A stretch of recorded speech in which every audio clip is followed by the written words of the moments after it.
নমস্কার। Lifestyle and teaching technique for Sonali চ্যানেলে সবাইকে স্বাগতম।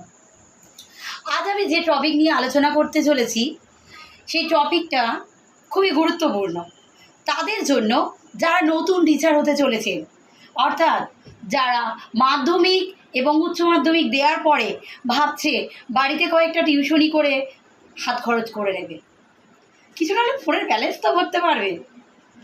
তো ফোনের ব্যালেন্সের সাথে সাথে কিছু ঘোরারও ব্যালেন্স হয়ে যাচ্ছে, বাবার কাছে বারবার হাত পাততে হচ্ছে না, বাবারও অনেক হেল্প হচ্ছে। তো সেই কারণে তাদেরকে আজ এই ভিডিওটা করা হচ্ছে, তো তারা যাতে ভালোভাবে টিউশন লাইনে যোগদান করতে পারে। তো দেখা যাচ্ছে নতুন টিচিং লাইনে পা দিয়েছে, দু একটা স্টুডেন্টও হয়েছে, কিন্তু সেই স্টুডেন্ট কয়েকদিন পরে ছেড়ে চলে যাচ্ছে। তো সেই ছেড়ে যাচ্ছে কেন? যখন ছেড়ে যাচ্ছে সেই নতুন টিচারটা কী ভাবছে, দেখেছো স্টুডেন্টটাকে এত ভালো করে দেখলাম কিন্তু তবু ছেড়ে চলে গেল।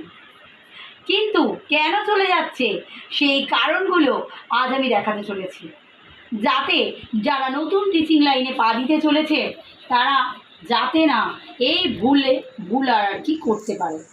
তো সেই ভুলগুলো আমি ছোট ছোট কয়েকটা ভিডিওর মাধ্যমে আপনাদের সামনে তুলে ধরতে চলেছি। তো দেখা যাক। তো এই ভিডিওগুলো প্রেজেন্ট করতে চলেছে কতগুলো ছোট ছোট, মানে দুটো তিনটে বাচ্চাদেরকে নিয়েই আমি করেছি।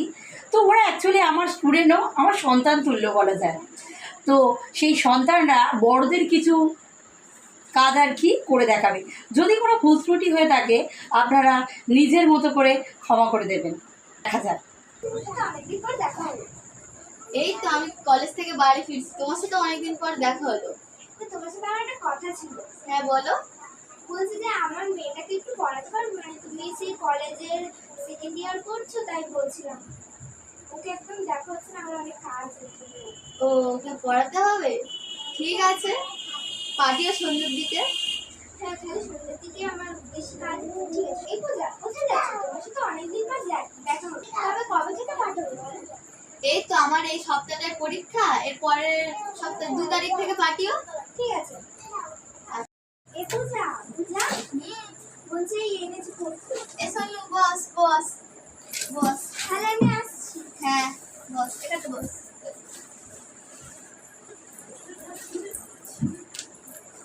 বস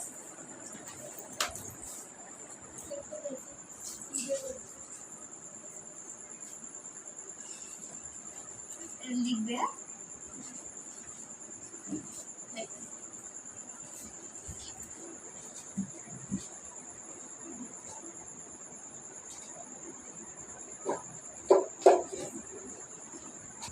না আর ভালো লাগছে না, চ তোকে দিয়ে আসি।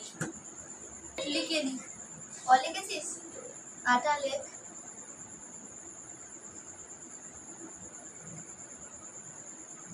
নে চ চ, তোকে বাড়ি দিয়ে আসি। এ নাও। এই এখন কটা বাজে? এই 7টার সময় দিয়ে আসলাম, এর মধ্যে চলে আসলো। ও খালি বলছে পটি পাচ্ছে পটি পাচ্ছে। আচ্ছা ঠিক আছে। ঠিক আছে, আমি আসছি। আবার পরের দিন আর কি এই পূজা, পড়তে নিয়ে গেছে। এই পড়তে নিয়ে গেলাম। ও এসছে, আচ্ছা ঠিক আছে বস। আসছি। বই বের কর বস বস। পড়াই, আজকে পড়াই। হ্যাঁ আজকে পড়াই। বল পড়, জোরে জোরে পড়, আমি শুনতে পাচ্ছি।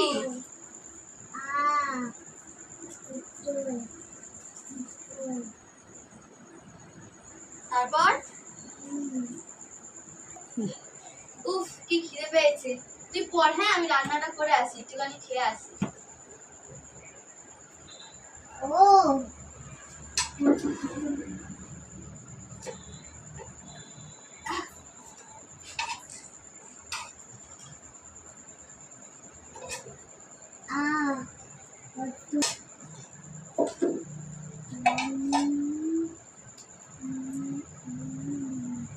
চল চল তোর বাড়ি দিয়ে আসি, চল অনেক পড়েছিস, চল নে ব্যাগ গুছা নে চল। দিয়েছি, খুব কষ্ট হচ্ছে। চল চল বৌদি, এ নাও হয়ে গেছে। এখনো তো 8টাও বাজেনি সেরকম। ওর অনেক তাড়াতাড়ি হয়ে গেছে, আর পেটে যন্ত্রণা খিদে পাচ্ছিল বলছিল, তাই দিয়ে গেছি।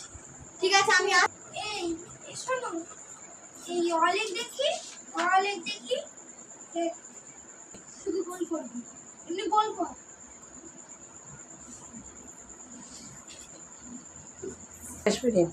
এই তুই গোল করছিস কেন? অলেক তোদের হয়ে গেল, এখনো লিখতে পারছে না, তাহলে ওখানে কি করছিটা কি?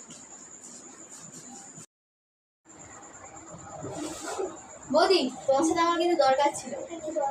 বলছি কদিন না আমি একটু থাকবো না, একটু কলেজ টলেজ আছে, ওকে না পাঠিও না কদিন। তো যেদিন আমার কাজ শেষ হয়ে যাবে আমি বলে দেবো, সেদিন থেকে পরীক্ষাটা হয়ে গেলে আমি তোমায় বলবো, তুমি ওকে পাঠিয়ে দেবে। এমনি তো সব পাচ্ছে, হ্যাঁ। তো এই যে ভিডিও দেখানো হলো, এটা খুবই ছোটোখাটো ব্যাপার। আরও অনেক কিছু ব্যাপার আছে যেটা সব দেখানো সম্ভব হয়নি। আমি আবার পার্ট 2 এর বের করলে পুরো ডিটেলটা আরও একটু দেখাবো যে কেন তাদের স্টুডেন্ট থাকে না। ওই বাচ্চাটাই বাড়িতে গিয়ে বলতে থাকে যে আন্টি এই করিছে, মা বাবা তো জিজ্ঞাসাই করবে যে আজ কী করেছিস কী করিসনি, সেই স্টুডেন্টটা বলতেই থাকবে। তো বললে মা বাবা বারবার দেখতে দেখতে যে দেখছে মা আমার বাচ্চা এই বলছে, এই শুনতে শুনতে টিচারকে কিছুই বলবে না, ওরা নিজে নিজে অন্য টিচার আবার দেখে নেবে। তো এইভাবেই ছাত্র চলে যায়।